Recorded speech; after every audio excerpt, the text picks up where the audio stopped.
What's up everyone, Max Power here and welcome back to the arena. Once again, we're actually going to go over Rapid Strike Urshifu VMax, but this version is going to be revised. I did make a previous video where it was mainly centered around it being a Rapid Strike deck, but of course, in today's meta with that now has Brilliant Stars, Astral Radiance, you have RCS V-Star running rampant, Palkia, and you still have Mew VMaxes in the meta. It's very important to have been able to adjust and this way still have fun with the Rapid Strike deck, while it kind of being more of a flex toolbox option, and we're going to go over why. If this is your first time here, welcome. We do go over deck profile videos, pack openings for Digimon and Pokemon. Right now I'm focusing a little bit more on Pokemon because it's kind of like the first appreciation of it. Now I get to play a little more. This deck in particular, I was able to use that at the locals. I did have some success. I didn't run anyone through the ground, but it was pretty useful. It's a little bit complicated to use because it's kind of more of a toolbox oriented where depending on what your opponent is playing, you get to kind of counter it, and it's got great potential. So let's get right into it. We're only playing 2 copies of Rapid Strike Urshifu V. It's still very useful. For 1 energy, you get to strafe, deal 30 damage, and retreat to the bench.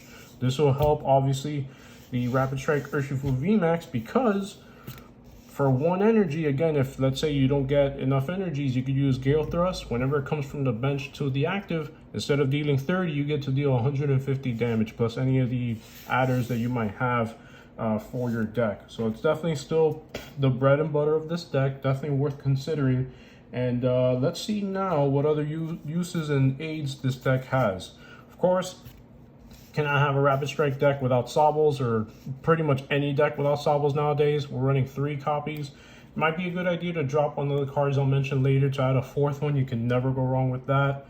Your Keep Calling will help bring out Rapid Strike Pokemon, or if not, you at the very least help set up for the next Fiddle here, which is very, very, very important, and it's kind of like part of the engine of this deck. What am I talking about? Well, none other than Drizzles. Shady Dealings is still active for at least another few months. Rotation will not happen until at least 2023, so meaning Sword and Shield base cards still work, so we still get to search our deck for trainer cards whenever you evolve, thanks to Shady Dealings.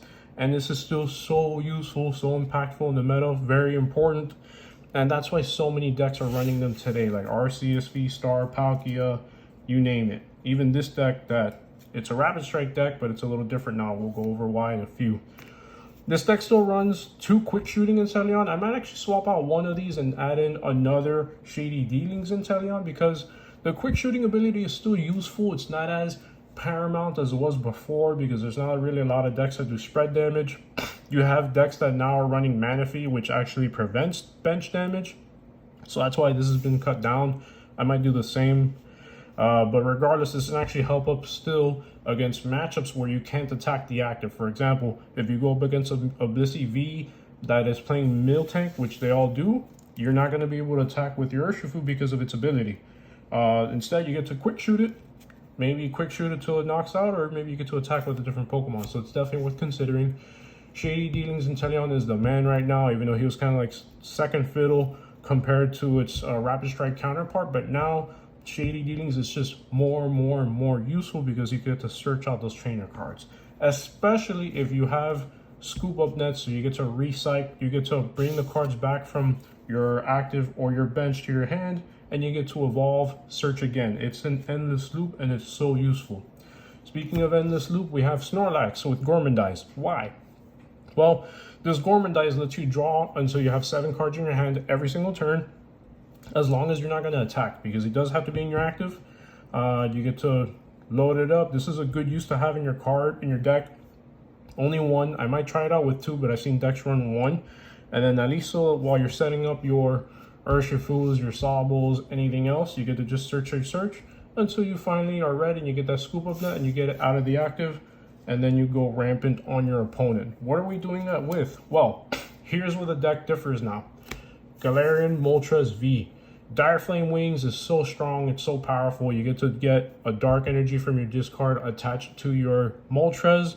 You can only use it once per turn, but it's good to have 2 in case one of them's prized, in case one of them knocks out, and you still get to keep recycling those darkness energies, which you either attack with your Ouroboros, or you get to recycle them from or to your Urshifu every time it does GMax Rapid Flow. We'll see what other card helps it to build that strategy, because those two themselves don't, but they synergize very well, and I'll tell you which one. Last but not least, for Pokemon, we have Crobat V. Dark Asset is still a powerful asset because you get to draw until you have 6 cards in your hand when you play it down. If you draw with this thing in your hand on turn 1 and it's your only basic, that stinks. But hey, that's the nature of the game. It happens to everybody, so don't worry too much about it. If you do get a bad hand, we still count on 2 Professor's Research. I loved having 4. At most decks, if you can run 3 or 4, you're solid, because you just discard whatever you have. If it's dead, draw 7 cards, keep it going. But you'll see why we're only playing 2. This is a little bit different now, and I'll show you why. The deck still relies on 2 Marnies for your jamming and also refreshing your hand if needed. Super useful. This deck is not running Roxanne, which acts as reset stamp. You don't really need to. I mean, you could always try it out, but again, this deck has a lot of other supporters that'll help you get there. It's just a matter of, thanks to the shady dealings, the trainer searching, you get to kind of cherry pick what it is you need for each scenario. So that's why I consider this kind of like a toolbox deck, because you can go in many different directions. It's just a matter of knowing your matchups, knowing what you need, and executing at the right time. Easier said than done. I'm not saying I'm a pro, but I'm learning. Next up, we have Pierce. Pierce is useful because you get to search your deck for an energy card, any energy card, not a basic energy card, meaning Rapid Strike energy as well, and a dark Pokemon. You get to bust out your Moltres, you get to bring out your Rapid Strike or dark energy, get the show going. I didn't mention it earlier, but another very great option to have in this deck is Galarian Moltres, not the V version, but the one that comes out in Evolving Skies. The reason being because of its Malevolent Charge, you get to play it down from your hand, accelerate 2 energy to it then and there. You can pair that with Clara, you can pair that with Raihan. Very useful energy acceleration, and you still get to counter, especially the later the game goes, because its Fiery Wrath does 50 more damage for every prize card your opponent has taken. So this is very useful, especially in the late game, especially if you don't have the type matchup. So if you're going against point blank Mew VMax or Mewtwo V Star, they will regret playing against you if you set it up correctly. Cheryl, very useful. I might take it out because I almost never find myself using it. You're either going to one-shot most of your opponents or they one-shot you. So, but if you have no energy because you just use GMax Rapid Flow and you took a hit of maybe 200 damage, you get to heal all damage from your evolution Pokemon, but at the cost of discarding your energies. It's always good to just kind of use that after you have GMax Rapid Flow, because you already lost those cards. They're not being lost with Cheryl, and you're likely going to bring them back anyway. So, well, not the Rapid Strike energy, but the Dark energy. Next up, we have 2 copies of Raihan. Raihan makes Moltres happen. It makes GMax Rapid Flow occur on back-to-back turns, because you can only play this card when one of your Pokemon was knocked out in the previous round. You get to attach a basic energy from your discard to your Pokemon, any basic energy, any Pokemon, and if you do, search your deck for another card and put it in your hand. This could be any card. If you strategize well, you can set up Galarian Moltres V in 1 turn, get all 3 of those energies because of Raihan, Dire Flame Wings from the Moltres itself, and then attach return. That's 3 energies out of nowhere. Your opponent will be sorry at that point. Or even if you use this also with the Galarian Moltres that we did not mention earlier, that would be great too. Cynthia's Ambition, it's good to have. This card, you get to draw until you have 5 cards in your hand, and if you had a Pokemon that was knocked out last turn, you draw until you have 8 cards instead. Kind of like Bruno, a little bit better. We do talk about Bruno because this is single strike Bruno. It's not Bruno from Encanto, but if you want to go that route, sure, don't talk about Bruno. Sorry guys, corniness here.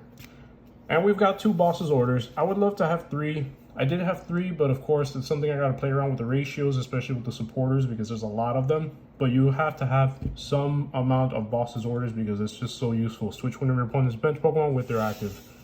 Maybe you have the last few prize cards you need. Maybe you're trying to knock out a tech card that's making it impossible for you. I used that in a matchup against a Blissey V deck, and it was awesome against this friend of mine very recently, and it was quite the matchup. Tower Waters is your stadium of choice because it's a Rapid Strike, and because it helps you retreat for 2 less costs. A lot of times that's free for your Urshifus, or also to bump other stadiums that your opponent are playing. Path to the Peak is hyper common in this meta. It's super strong, which is why we're even talking about it. And speaking of, we have 1 copy ourselves. You need to be careful though, because Pokemon with the rule box in play have no abilities. This can backfire on you. This can backfire on if you're trying to set up Moltres, but if you're done setting up Moltres, you don't need any more abilities from your rule box Pokemon. Slap down Path. Maybe you're jamming your opponent. Maybe you're going up against Mew VMax, something like that. Well, that'll help you very, very much. Next up, we've got here your trainer cards. We've got 4 Level Ball, essential for any deck that is running the Sobble engine, because you get to search your deck for Pokemon with 90 HP or less. That would be your Sobbles. That would be your Drizzles. Pretty much anything for no cost. Just search it. Boom, you're done. Can't go wrong with that. And if you do need to search something that's not searchable with Level Ball, you have Quick Ball. Discard a card and search for a basic. This would be mainly useful for your Crobats. Maybe if you're playing the Gourmandise Snorlax, for your Urshifus, or even your Galarian Moltres. Depending on what it is, the situation you're in, it'll help you get pretty much anything. It's just a matter of drawing into those Quick Balls. Next up, we've got Evolution Incense. We don't need these as much, but it's good to have at least 2. 3 might be better, because it'll help you get your VMAXs in play. It'll help get your Inteleons if you already got your Drizzles. Usually you can get those with Level Ball, so it's easier to save your Evolution Incense for your Inteleons, maybe your VMAXs. We're playing 1 copy of Palpad because we have so many supporters and they're all different. Maybe you want to use a boss and you only have that 1. Or something that, you know, because you don't have so many copies of it, you want to recycle it, put it back in your deck. You get to search 2 of these, put them back in. Hopefully draw into them, use them later. This deck doesn't have a lot of switch outs, but we do play 1 copy of Air Balloon, especially for Moltres. Anything that's not Rapid Strike is going to need Air Balloon or a switch, because Tower of Waters won't give you that, but you still get the same 2 energy less to retreat, so it's very useful. You don't absolutely need to have it. You can probably put in Choice Belt, but it's just kind of good to be able to pivot a little more, especially with Rapid Strike Urshifu VMax. You must have Scoop Up Nets if you're playing Inteleon, Sobbles, any of that. 2's okay. I would like to add a 3rd copy. I think I might, and drop 1 of the other cards, because you get to put 1 Pokemon that's not a V or GX into your hand. This, well, goes perfectly with your Snorlax if it's in the active, since it has a retreat cost of 3, and also super useful against your when you have maybe Crobat. Well, you can't use Crobat. If you're going to be using your Sobbles, you want to recycle your Drizzles or Inteleons, it's the perfect card to use on those cards. Now, we've got 2 copies of Energy Search, simply because we do have basic energies. We have a few fighting energy. We need those dark energies for Moltres, and also to recycle back to Urshifu. It's always good to have. These are from the Black and White series, so if they look a little different, you know, these are the ones I have. I never got any of the Sword and Shield base ones, but you get to search your deck for its basic energy. Super useful, especially in a pinch. If it's that last card you need, you got it. Energy Switch. Decks that run Moltres like to put maybe 2 or 3 copies of this. We only have 1 right now, because it's not always going to be the scenario we're going to move it from one to the other. But if you are accelerating energy to yourself, the Moltres, and you want to feed your Rapid Strike, you might want to have more of these, because you move 1 basic energy from 1 Pokemon to the other. This is also going to depend on how the meta's looking, guys. If there's not many Psychic Pokemon, we can probably drop that all together and put something else. But for the time being, Psychic Pokemon are very much prevalent in the meta. You need to have some sort of counter against them, even if you're not playing Urshifu VMax. Energy Retrieval, very textbook standard old school card. You put 2 basic energy cards from your discard pile to your hand. It's not always absolutely necessary, but if you're not able to accelerate energy to your Galarian Moltres, maybe you need them for your Urshifus, the fighting energies or anything, you get to bring them back, play them. So that way you're not losing the attach for turn that turn.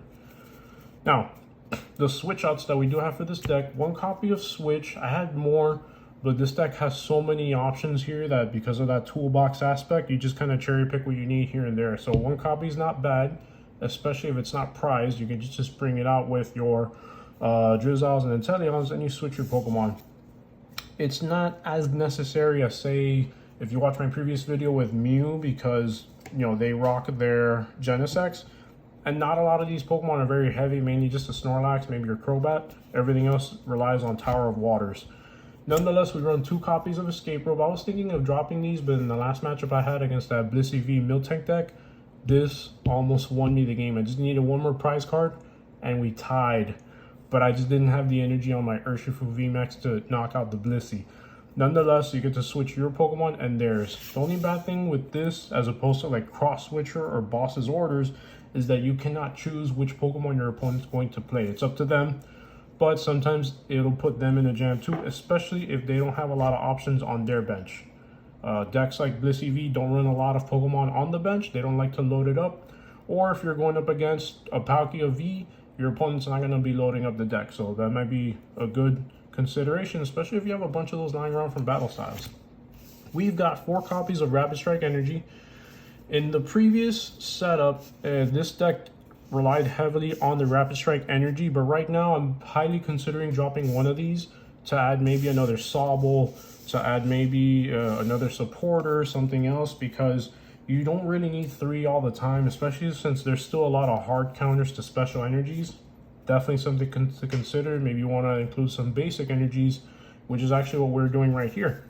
We've got 4 Darkness Energy strictly for your Moltres, but this can also be used by your Urshifus because G-Max Rapid Flow does need 2 fighting and 1 common or 1 colorless. Could be the Dark with maybe Rapid Strike Energy. Raihan helps this. Dire Flame Wings helps if you have the energy switches. So definitely something to strategize. Like I said, this is not the most straightforward deck. It's not the easiest, but it is very, very rewarding with practice and practice. This is something I definitely want to dedicate myself to, especially since I used it in that locals recently, and I want to keep playing with it. I want to see how I can make it better. Why? Because Arceus V-Star is in the meta. It's a normal, weak against fighting, and supposedly some people will tell you there's less people using Psychics. Guys, I want to thank you again for checking out the video. One last card that we have here is 2 copies of Fighting Energy. I might include 1 more because sometimes all you need is just that 1 energy to win the game, simply put. If you appreciate this, go ahead and give the video a like, share, subscribe, comment on the video. Let me know your thoughts, your suggestions. Are you running this deck or a deck similar to this? What's your locals looking like? What decks are they playing? And once again, thank you for taking out the time and hope you have a great day. See ya.